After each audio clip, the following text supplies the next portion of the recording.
Emang pernah pisah? Titik Soeharto kuak misteri perceraian. Beredar potongan video saat Titik Soeharto ditanya oleh awak media soal peluangnya untuk kembali rujuk dengan Prabowo Subianto. Mendapat pertanyaan seperti itu, senyum Titik mengembang dan berikan jawaban tak terduga. Pada video yang diunggah akun Instagram @gobelmakmur, terlihat Titik mendapat pertanyaan soal hubungannya dengan Prabowo Subianto. Titik berikan senyum manis dan kasih pertanyaan balik kepada awak media. Emang pernah pisah?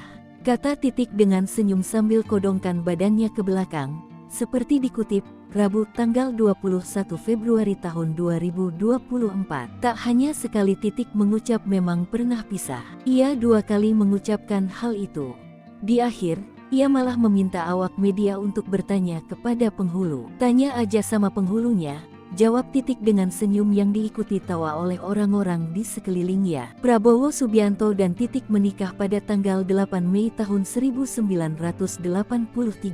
Dari pernikahan itu, pasangan ini dikaruniai seorang anak laki-laki bernama Ragowo Hedi Prasetyo atau dikenal dengan nama Didit Prabowo. Runtuhnya rezim Soeharto pada tahun 1998 pun berimbas dengan pernikahan Prabowo dan Titik.